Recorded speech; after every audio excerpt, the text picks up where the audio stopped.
The rain drummed against the pavement as hundreds of people rushed past her, umbrellas clicking, heels tapping, everyone lost in their own world.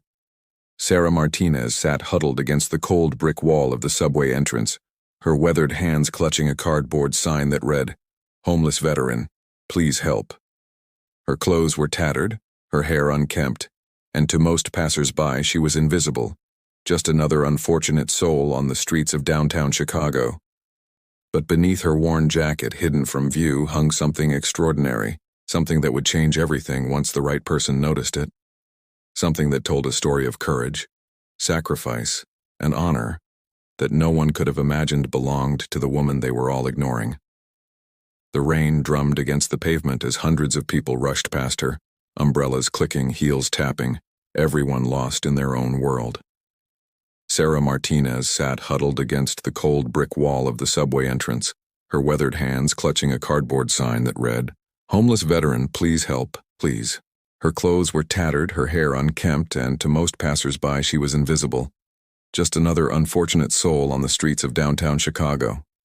But beneath her worn jacket, hidden from view, hung something extraordinary, something that would change everything once the right person noticed it. The morning rush hour was always the worst time for Sarah. People moved with purpose, their eyes fixed on smartphones or straight ahead, determined not to make eye contact with anyone who might slow their commute. She had learned not to take it personally anymore. 3 years on these streets had taught her that invisibility was just another uniform she wore now, different from the desert camouflage she once donned with pride, but a uniform nonetheless. Occasionally, someone would drop $1 or loose change into her worn baseball cap without even looking at her face. She was grateful for every coin, but what she truly craved was something money couldn't buy, recognition that she was still human, still here, still fighting a different kind of battle. A businessman in an expensive suit approached, talking loudly on his phone about quarterly profits and market projections. Sarah looked up hopefully, her brown eyes still holding traces of the determination that had once earned her commendations.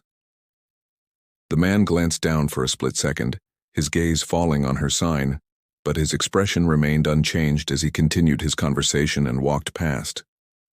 Sarah pulled her thin jacket tighter around herself, her fingers unconsciously brushing against the small metal object hanging from a faded ribbon around her neck.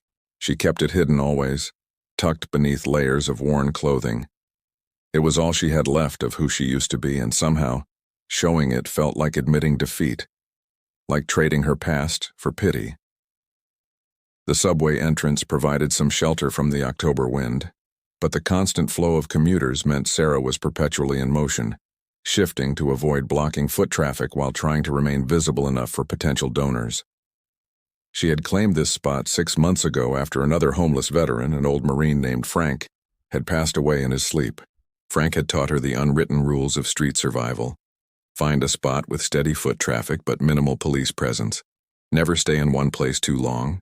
And always, always watch your back. What Frank had not taught her was how to reconcile the person she had been with the person she had become, or how to bridge the gap between Sergeant Sarah Martinez, decorated combat medic, and Sarah, the invisible homeless woman. By noon, the lunch crowd began to emerge from office buildings, and Sarah's hope renewed slightly. The lunch rush was often better than the morning commute. People were less frantic, more likely to pause, more willing to spare change or even a kind word. A young woman in scrubs, clearly a nurse or medical assistant, approached with a sandwich from the nearby deli. "Here," she said softly, offering Sarah the food along with a gentle smile. "Stay warm out there." Sarah accepted the sandwich gratefully, her throat tight with emotion. "Thank you," she managed, her voice barely audible.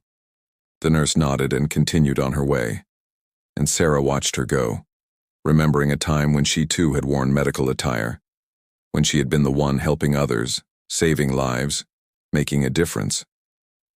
As the afternoon wore on, Sarah's thoughts drifted between past and present, between the woman she had been and the woman she was now. The weight of the hidden metal against her chest served as both comfort and torment, a reminder of her finest moment and her deepest shame.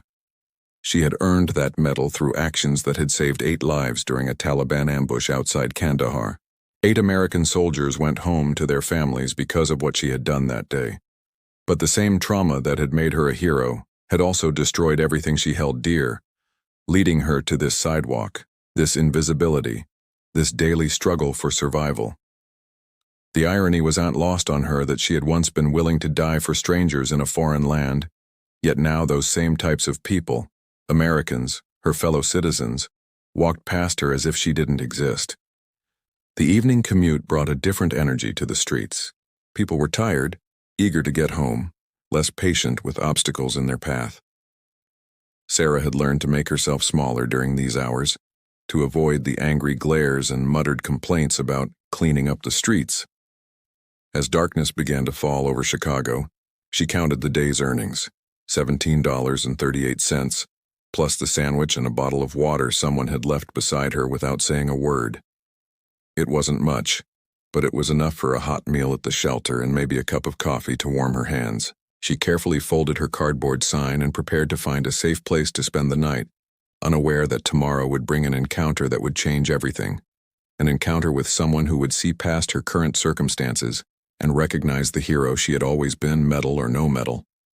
The nightmare always started the same way. The sound of helicopter rotors cutting through the thin mountain air, the familiar weight of her medical kit against her hip, and the nervous chatter of young soldiers heading into what intelligence had promised would be a routine patrol. Sarah jerked awake on the cardboard beneath the overpass, her heart hammering against her ribs as the dream dissolved, but refused to completely fade. These flashbacks had been her unwelcome companions for over 5 years now, triggered by everything from helicopter news footage to the smell of diesel fuel from passing buses.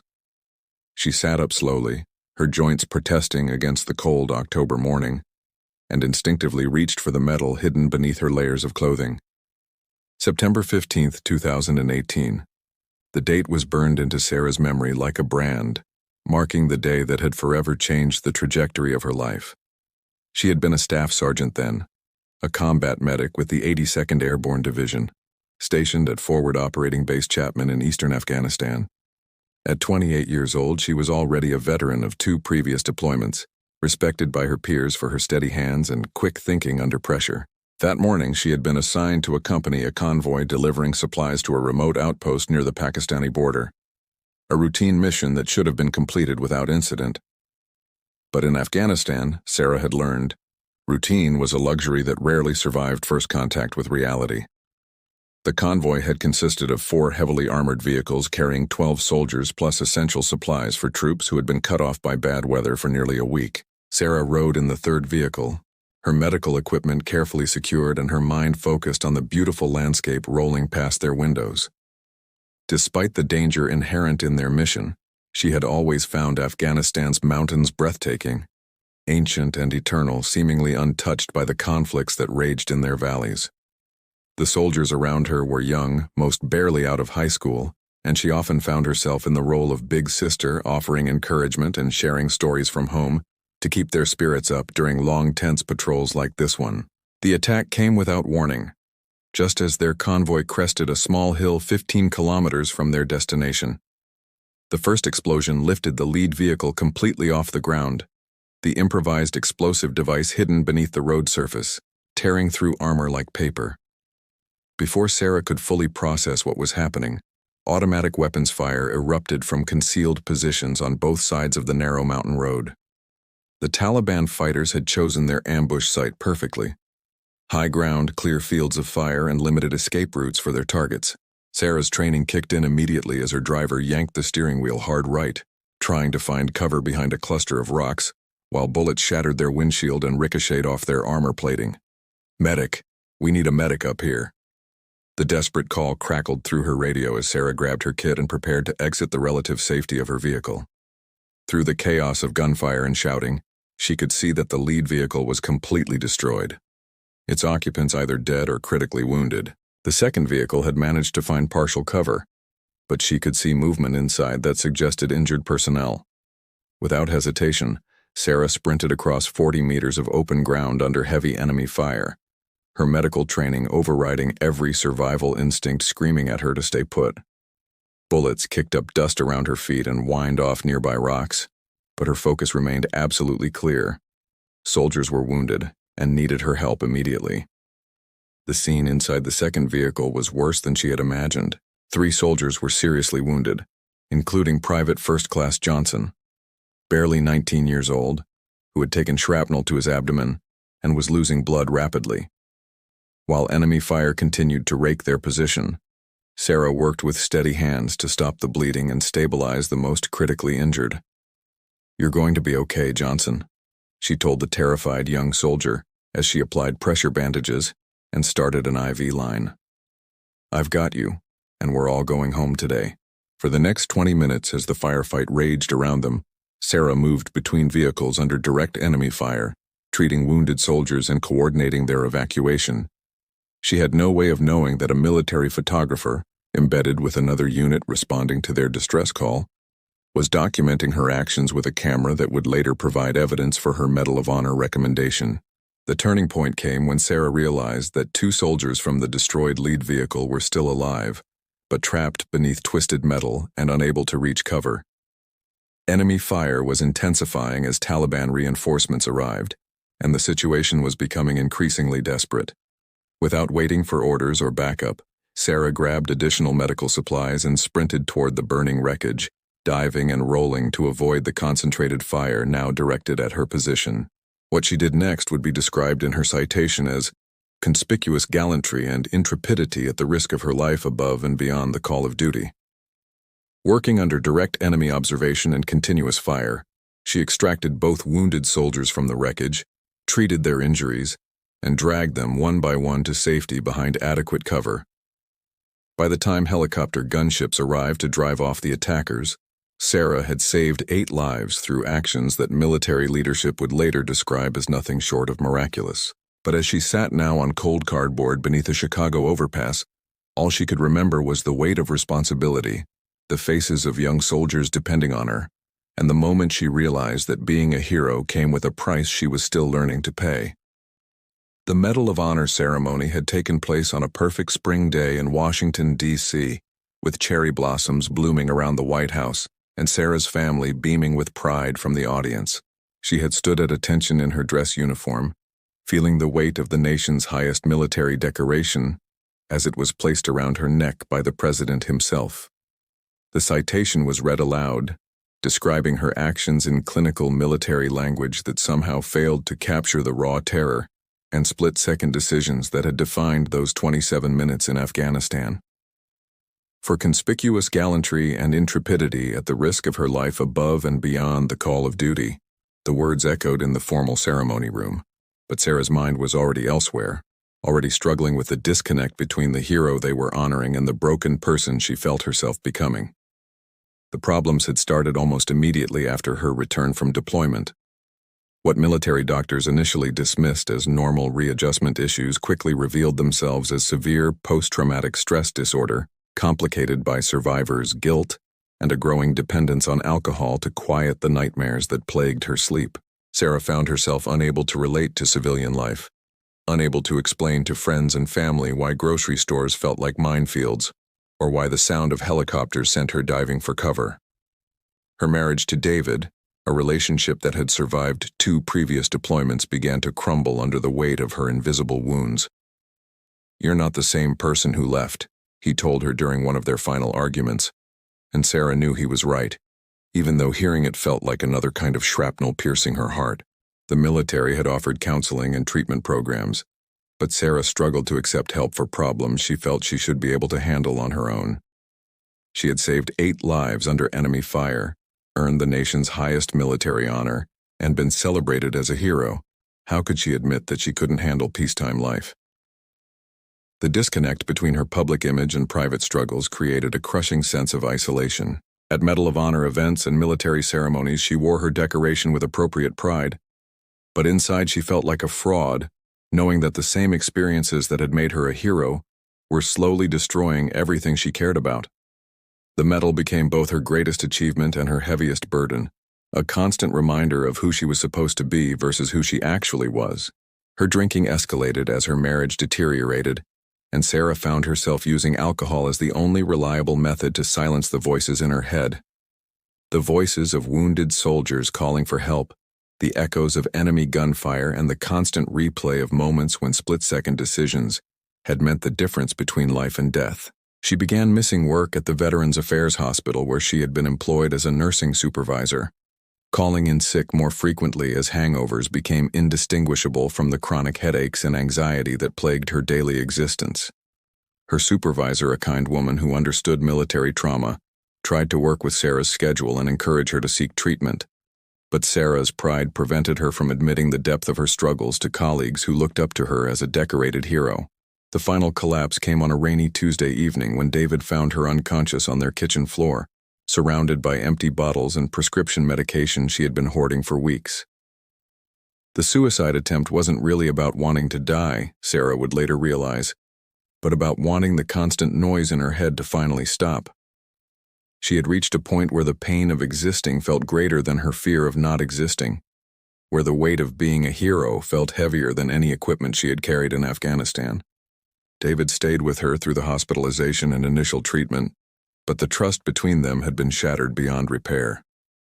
"I can't watch you destroy yourself anymore," he told her as he packed his belongings, taking with him not just his clothes and personal items but also her sense of connection to the person she used to be. The divorce proceedings were swift and brutal, stripping away not just her marriage but also her home, her financial stability, and her last anchor to normal life. Sarah's drinking continued even after losing David, and her job at the VA hospital became another casualty of her deteriorating mental health. Despite multiple interventions from concerned colleagues and several attempts at rehabilitation programs, she found herself unable to maintain employment or stable housing. The woman who had once been trusted with life and death decisions in combat zones couldn't seem to manage basic daily responsibilities in civilian life. Within 2 years of her Medal of Honor ceremony, Sarah was living in her car, then in homeless shelters, then finally on the streets themselves. The ultimate irony was not lost on her as she sat on Chicago sidewalks with her cardboard sign. She had risked everything to save the lives of soldiers she barely knew had been honored by her nation for extraordinary courage under fire, yet she couldn't seem to save herself from the war that continued to rage inside her mind. The medal remained around her neck, hidden beneath layers of worn clothing, but it had transformed from a symbol of honor into a reminder of how far she had fallen. Sometimes late at night when the streets were empty and quiet, Sarah would take out the medal and study its weight in her hands, wondering if the soldiers she had saved were living good lives, wondering if they ever thought about the medic who had pulled them from burning vehicles, wondering if any of them would recognize her now. The distance between Sergeant Martinez, Medal of Honor recipient, and Sarah the homeless veteran seemed impossible to bridge, but she kept the medal close anyway, holding on to the last tangible proof that she had once been someone who mattered, someone who made a difference, someone worthy of respect and recognition in a world that now saw her as invisible. Lieutenant Marcus Thompson had been walking the same route to his job at the VA hospital for 3 months, and he had noticed the homeless woman who sat near the subway entrance every morning. As a recently returned veteran of 2 tours in Iraq, Marcus understood the invisible wounds that many service members carried home, and he made it a practice to acknowledge homeless veterans with eye contact and conversation whenever possible. There was something different about this particular woman, something in her posture and the way she carried herself that suggested military bearing, despite her current circumstances. On this particular Tuesday morning, as he approached with his usual dollar bill, an encouraging word, a gust of autumn wind caught her jacket, revealing something that made him stop dead in his tracks. The distinctive blue ribbon and star-shaped medal were only visible for a split second before Sarah quickly pulled her jacket closed, but Marcus had seen enough. His grandfather had been a Medal of Honor recipient from the Korean War, and Marcus had grown up studying the faces and stories of America's most decorated heroes. He knew immediately what he had glimpsed, but the cognitive dissonance was overwhelming. How could someone wearing the nation's highest military decoration be sitting homeless on a Chicago sidewalk? "Excuse me, ma'am," he said gently, crouching down to her eye level. "I'm Lieutenant Thompson, Army. I think I might have seen something that suggests we have more in common than just military service." Sarah's instinct was to deny, to deflect, to protect the last shred of dignity she felt she had left. But something in Marcus's respectful tone and the genuine concern in his eyes broke through her defenses. "I don't know what you think you saw," she said quietly, but her hand unconsciously moved to her chest where the medal rested. Marcus nodded understandingly and sat down beside her on the cold concrete, ignoring the stares from passing commuters. "My grandfather earned his Medal of Honor at Porkchop Hill," he said softly. "He used to tell me that the medal wasn't really his, that it belonged to all the soldiers who didn't come home to receive their own recognition. He said carrying it was both an honor and a responsibility that never ended." The conversation that followed lasted over an hour, with Marcus missing his scheduled shift at the hospital, and Sarah opening up about her experiences for the first time in years. She told him about Afghanistan, about the ambush, about the soldiers she had saved, but also about everything that had happened since. The PTSD, the divorce, the drinking, the slow descent into homelessness that had seemed unstoppable once it began. Marcus listened without judgment, occasionally asking questions that demonstrated his understanding of combat trauma and the challenges veterans faced when transitioning home. "You saved 8 lives in Afghanistan," he said when she finished her story, "and you're still trying to save lives now. You're just fighting a different kind of war." Marcus's first action was to contact his supervisor at the VA hospital, Dr. Jennifer Walsh, a psychiatrist who specialized in treating veterans with severe PTSD and trauma-related disorders. Within hours, Sarah found herself in a clean hospital room, receiving her first comprehensive medical evaluation in over 2 years. Dr. Walsh conducted extensive interviews and assessments, documenting not just Sarah's current condition, but also her military service record and the circumstances that had led to her Medal of Honor. "Sarah," Dr. Walsh said during one of their sessions, "what you're experiencing isn't weakness or failure. It's a normal human response to abnormal experiences. The same courage that made you run toward danger in Afghanistan is what's going to help you fight this battle too." Word of Sarah's story began to spread through the veteran community and local media, but Marcus was careful to ensure that her privacy and dignity were protected throughout the process. A local veterans organization, Veterans Community Living Centers, learned about her situation and immediately offered transitional housing specifically designed for veterans with PTSD and substance abuse issues. The program provided not just a safe place to live, but also comprehensive support services including counseling, job training, and assistance with benefits claims. For the first time in years, Sarah had a stable address, regular meals, and access to the mental health treatment she desperately needed. The media attention, while carefully managed, brought Sarah's story to national prominence and highlighted the broader crisis of veteran homelessness in America. Interview requests poured in from news outlets wanting to tell the story of the Medal of Honor recipient who had been living on the streets. But Sarah was selective about which opportunities she accepted. She wanted her story to serve a purpose beyond personal redemption, to raise awareness about veteran mental health issues, and to advocate for better support systems for returning service members. "I'm not asking for pity," she said during her first television interview, the Medal of Honor visible around her neck for the first time in years. "But I am asking for understanding. And I'm asking for other veterans who are struggling to know that seeking help isn't giving up. It's continuing the fight." 6 months after Marcus first noticed her medal, Sarah stood before a crowd of veterans, military families, and community supporters at a fundraising event for homeless veteran services. She wore her dress uniform, cleaned and pressed, with the Medal of Honor displayed with appropriate military bearing.